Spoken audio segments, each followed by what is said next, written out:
respell my name, okay? Jere, Jerry, VanSyoc, V-A-N, capital S-Y-O-C. And that's it. Okay, go ahead, Marco. All right, well, thank you so much for talking with us today. Certainly. And to start off, we were wondering if we could get get you to explain your take on certain terminology that we see coming up a lot in our research and maybe Okay. in your studies and your teaching. So one of the first terms or phrases, what does androgynous consciousness mean to you?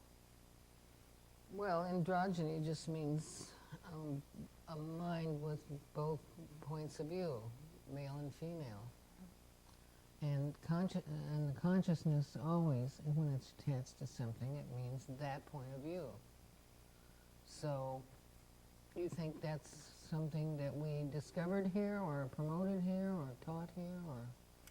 It seems like that was coming up in some of the research relating to courses that had been taught, and then also leading into some of the theories and approaches to gender and consciousness that are happening more currently too. Mm-hmm.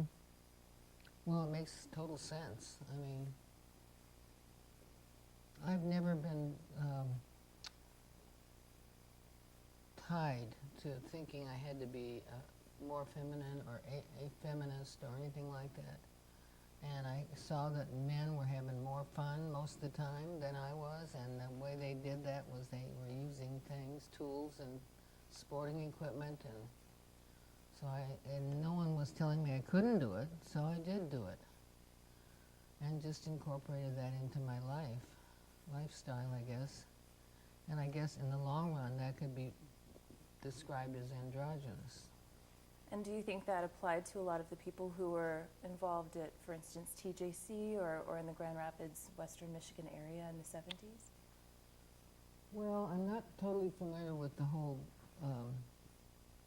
group of people here that fell into that category, but TJC, I think, since it was so open to youth and newness and try this and try that, it was very open to people that leaned in that direction. And I would say several of my students right away qualify as androgynous type people.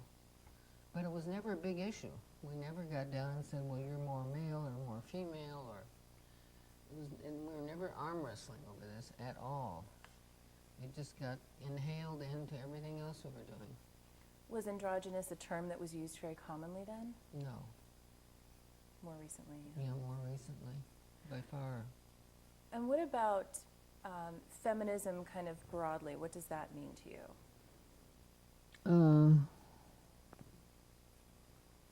Well, you know, I know all the political terms for it, and I think it's just something that arose in consciousness and in culture, that its time had come.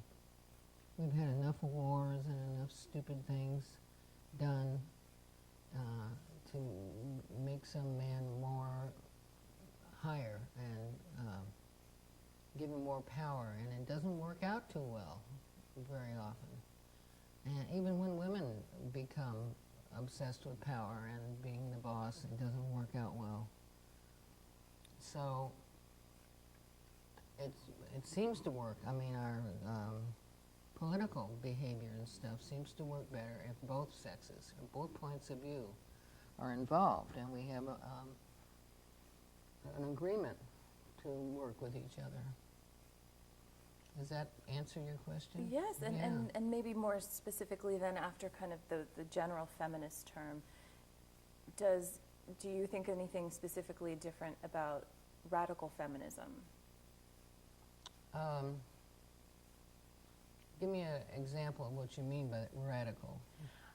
It would be more linked to that time period in the 70s where maybe separating from the Getting male. on a bus and riding across the country and yeah, right. There was an article in the New Yorker not long ago that said something that was the end of that period. I'll fish that out for you. It was good. Oh, that would be great. It is the end of that period, that quote radical period, where you just dump the whole male culture as far as you understand it and go about your business. I don't see how you can dump it all, because you have to go to gas stations and grocery stores and all the rest. But some women thought you could, that you could just get on a bus and get all your pals with you and just live apart from the Uber culture. Was that at all affiliated with what was? Oh, sure. Okay. The mic. Okay.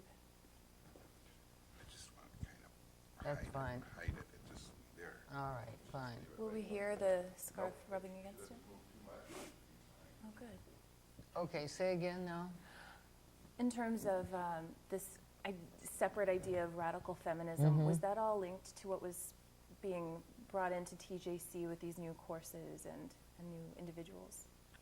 I knew that certain people knew about things like that and had come from different parts of the country. Trying to think of a particular individual. Some of the East Coast women were quite radical. They wanted to they didn't even want us to have conferences with the rest of the college and do what Thomas Jefferson did, which was have this interplay of different teachers teaching different things and working together. So they were quite pushy and quite radical, and frankly, I didn't like any of them. And I just went about my business teaching what I thought art was and what I thought consciousness and the whole the rise of feminism was, and I gave it my best shot. And I wasn't too swayed by anything, especially if it seemed real fanatical and you got to do it this way. And bad you if you did something over here, that kind of thing. And this is in no way meant to perpetuate any kind of gossip, but were there certain names that you recall that might be in that particular... That I was called? Oh, God. Oh, no, but names of other people that were teaching at the time that might have been more radical? Than I was? Oh, God, let me think. Oh, Barbara Gibson. Is her name on your list there somewhere? Yep. Well, Barbara was a poet, and she was also really smart and very capable of explaining things on her feet in front of a mic. And she stirred up a lot of stuff with the men and the women. But you always got the sense that she had the car engine running. And she was not going to stay around for the flack and the trouble and the difficulties that would arise from the stuff that she did. And I'm trying to think, there was a big scrape that Barbara was involved in, and she had this boyfriend that came with her, and I think left with her as well. And he I don't know if he was, but he pretended to be a kind of bisexual, flamboyant figure. And every time Barbara got involved in something, I know the administration was scared to death that the boyfriend would turn up with tights and high heels and stuff like that. And so it had that drag show quality. And she loved that, it was okay. We all loved it. So that was Barbara. But Barbara did not want to write curriculum. She didn't want to find text that supported what she was teaching. She didn't want to spend a lot of time and energy being an academic person. She was a stand-up poet person.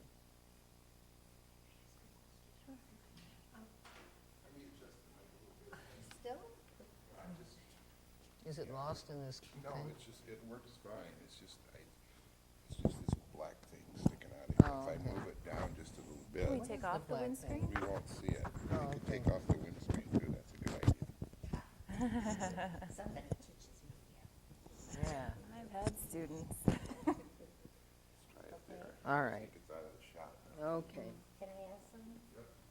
Could you tell us how and why you came to GVNC, and also what you know about why other people came, but mostly, why did you come? I'm trying to think of my first contact. Oh, okay. Here's the contact. In 1972 or 3, I was teaching down in Kalamazoo at Nazareth College, teaching art. And at the same time, in the mail, came a little canister that had my grandmother's ashes in it. She died the year before, and there was a lot of, mincing around about what to do.